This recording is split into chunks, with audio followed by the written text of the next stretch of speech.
औज़ुबिल्लाहिमिनश्शैतानिर्रजीम बिस्मिल्लाहिर्रहमानिर्रहीम। अस्सलामुअलैकुम ख़वातीन व हज़रात, मैं हूं आपका होम्योपैथिक डॉक्टर रिजवान साकिब और आपसे मुखातब हूं शमा होम्यो क्लिनिक लाहौर पाकिस्तान से।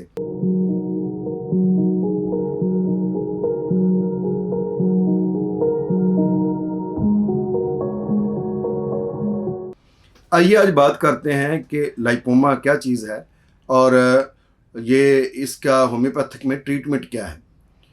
लाइपोमा जिसको हम गिल्टियाँ भी कहते हैं, ट्यूमर भी कहते हैं, जो अक्सर बॉडी पर जो आ जाती हैं, ऊपर एक उभार सा बन जाता है, बाज़ दफ़ा हाथ पर होता है, हिप पर होता है, पेट पर होता है, ये रानों पर होता है या कंधे पर या कहीं भी जिस्म के किसी भी हिस्से पर ये गिल्टियाँ बन जाती हैं। मोटी मोटी गिल्टियाँ होती हैं, बाज़ औक़ात वो मटर के दाने के बराबर होती हैं, बाज़ औक़ात बहुत मोटी होती हैं, अंडे के बराबर भी होती हैं और बाज़ दफ़ा इससे बड़ी भी बन जाती हैं। तो पहली बात तो ये ज़हन में रखें कि इनमें से बहुत कम ऐसी गिल्टियाँ होती हैं जो कैंसर होती हैं, इसलिए हर गिल्टी को कैंसर कह देना ये ठीक नहीं है और इस तरह से कैंसर कहकर उसके बारे में परेशान नहीं होना चाहिए। अक्सर ये गिल्टियाँ जो हैं वो कह लें कि 99% गिल्टियाँ जो होती हैं वो कैंसर नहीं होती हैं, बल्कि इनको हम कहते हैं बिनाइन ट्यूमर यानी नॉन कैंसरस ट्यूमर।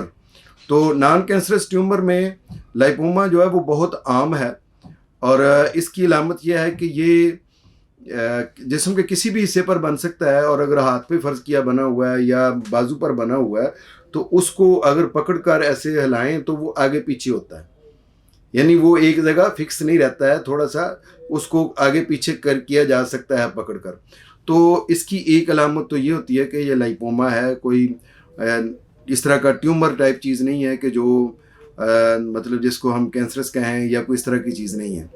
बहुत सारी ऐसी जो गिल्टियाँ हैं वो पुरदर्द नहीं होती हैं, उसमें दर्द नहीं होता है, लेकिन अगर उसमें से ब्लड वेसल्स गुजर रही हैं या वो किसी ऐसे नर्व पर ऊपर मौजूद है कि जिसको वो डिप्रेस कर रही हैं तो बाज़ दफ़ा वो पेनफुल भी हो सकती हैं।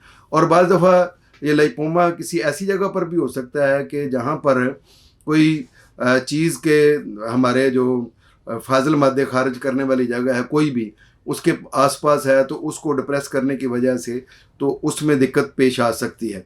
ये अंदरूनी तौर पर भी बन सकते हैं और लेकिन ज़्यादातर ये जिल्द पर ही होते हैं। जिल्द पर हमारी जो चर्बी जिसको हम हज़म नहीं कर पाते हैं, कंज्यूम नहीं कर पाते हैं, तो वही चर्बी जो फैट है हमारी जो जिल्द के नीचे एक लेयर है जो चर्बी की लेयर होती है जो हमारी जिल्द को ऑयली भी रखती है, वही चर्बी जो है वो बाज़ औक़ात एक जगह पर इकट्ठी होकर वो फैट जो है वो एक गिल्टी की सूरत में जमा हो जाती है।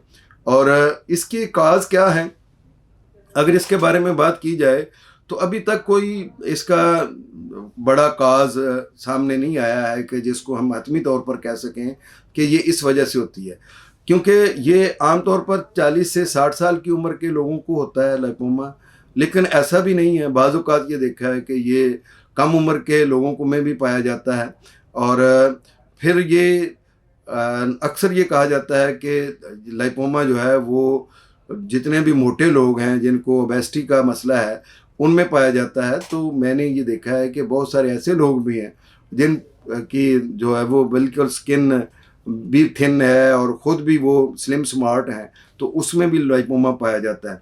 अक्सर लोग ये कहते हैं कि ये सिर्फ़ वहाँ पर पाया जाता है कि जहाँ पर गोश्त ज़्यादा होता है, जैसे पेट पर, कूलों पर, रानों पर, लेकिन ये भी देखने में आया है कि ये हाथ की बैक साइड पर भी होता है और बाज़ दफ़ा माथे पर भी होता है। तो यहाँ पर तो इतना गोश्त नहीं होता कि जिसकी वजह से इस लाइपोमा को हम देखें कि वो वहाँ पाया जाता है। बहरहाल लाइपोमा की जो काज़ेज़ हैं उसमें बहुत सारी चीज़ों को वैसे एक अंदाज़ा लगाया जा रहा है कि भी ये हो सकती हैं, जैसे अगर ख़ानदान में ये चला आ रहा है, मसलन वालदा को है, वालिद को है, तो ये औलाद को भी हो सकता है, या दादा को है, दादी को है तो ये भी आ सकता है। इस तरह से कज़न मैरिज है और उसके दौरान में ये मर्ज़ था पहले किसी को, तो उसमें भी ये पाया जा सकता है, तो इसको भी ये कहा जाता है कि ये वजह भी हो सकती है। ज़्यादा फ़ैट का इस्तेमाल उससे भी ये लाइपोमा बन जाता है और फिर यह है कि मीठी चीज़ें ज़्यादा खाने की वजह से भी ये बन सकता है, क्योंकि जब हम मीठा ज़्यादा खाते हैं तो सबसे पहले हमारा ग्लूकोज़ कंज्यूम होता है और फिर उसके बाद हमारी फैट्स कंज्यूम होती है, तो उसकी वजह से बसियारखोरी जो है, ज़्यादा खाना खाना, इसकी वजह से भी हो जाता है। कुछ लोग ये भी ये कहते हैं कि इसकी काज ज़्यादा एक्सरसाइज ना करना, काम ना करना, और जो लाइफस्टाइल है वो बिल्कुल हेल्दी लाइफस्टाइल ना अपनाना, इसकी वजह से भी ये हो जाता है। बहरहाल काज कोई भी हो, होम्योपैथी में इसका बेहतरीन इलाज मौजूद है। वो लोग जो पुलपने हैं और गोरे चिट्टे हैं और मोटे ताज़े हैं, उनका अगर लाइपोमा है तो कलकेरिया कार्प से ठीक हो सकता है। ऐसे लोग जिनको वार्ट्स भी हैं यानी मोके हैं और साथ लाइपोमा भी है और स्किन आयली है, तो उसके थूजा बहुत अच्छा काम करती है। स्किन अगर खुश्क है और लाइपोमा है और लाइपोमा वाली जगह के इर्द गिर्द खारिश भी होती है, तो सल्फ़र बड़ा अच्छा काम करती है। अगर लाइपोमा पेनफुल है तो उसमें बेलाडोना बड़ा अच्छा काम करती है। अक्सर जो हार्ड किस्म के लाइपोमा है और ख़दशा है कि कहीं वो कैंसर में तब्दील ना हो जाएं, तो उसके लिए कोनियम बहुत अच्छा काम करती है। फिर इसके अलावा जो हार्ड किस्म की लाइपोमा है उसमें कलकेरिया फ्लोर भी बड़ा अच्छा काम करती है, तो इसके ज़रिए से भी लाइपोमा का इलाज किया जा सकता है। होम्योपैथी में हाइड्रास्टस है, तो लाइपस अल्बा है, इनके ज़रिए से भी इसका इलाज किया जा सकता है लाइपोमा का। लाइपोमा काबिल इलाज है, गो के इसके इलाज में थोड़ा टाइम लगता है। जैसे ये आहिस्ता आहिस्ता डेवलप होता है, आहिस्ता आहिस्ता ही ये वापस जाता है, लेकिन परेशान होने की ज़रूरत नहीं है। लाइपोमा अगर आपके बॉडी पर सारी उम्र भी रहता है तो ये आपके लिए कोई इस तरह का नुकसानदेह नहीं है कि कोई लाइफ थ्रेटनिंग नहीं है, परेशान कौन नहीं है। लेकिन बहरहाल बॉडी पर कहीं भी बना हुआ है तो कभी किसी वक्त कोई कॉम्प्लिकेशंस पैदा हो सकती हैं, इसलिए उसका बर वक्त इलाज करवा लेना चाहिए। लाइपोमा के डायग्नोजिंग में यह है कि अक्सर आप जब आप नहाते हैं, आप अपनी बॉडी के ऊपर कोई साबुन या कुछ सफाई के लिए कोई भी जो चीज़ लगाते हैं, तो उस वक़्त आप अपनी पूरी बॉडी को चेक भी करें कि कहीं किसी जगह पर कोई छोटी मोटी कोई गिल्टी तो नहीं नज़र आ रही है।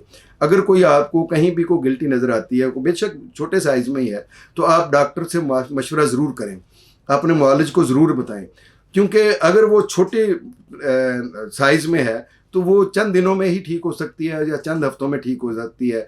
जब वो बड़े साइज़ में हो जाए, ज़्यादा डेवलप हो जाए, तो फिर उसका ठीक करना मुश्किल हो जाता है। और फिर यह है कि अगर एक आध है तो वो ठीक हो सकती है। लाइपोमा एक भी हो सकता है और अक्सर लोगों में एक ही बड़े साइज़ का होता है, लेकिन बाज़ औक़ात ये 100 से ज़्यादा भी बॉडी पर हो सकते हैं, बहुत ज़्यादा भी।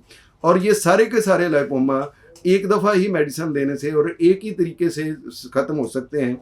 ये नहीं है कि जैसे सर्जरी में पहले एक लाइपोमा को निकाला गया, ख़त्म किया गया, फिर दूसरे को, फिर तीसरे को, ऐसा नहीं होता। जब हम उसको पेशेंट को मेडिसिन देते हैं तो वो मेडिसिन अगर एक लाइपोमा है तो उस पर भी काम कर रही है, अगर 100 लाइपोमा है तो 100 के 100 पर ही वो काम कर रही है, और वो एक टाइम में ही सारे इंशाल्लाह ख़त्म हो जाएंगे। बहुत शुक्रिया। अल्लाह हाफ़िज़। अस्सलामु अलैकुम।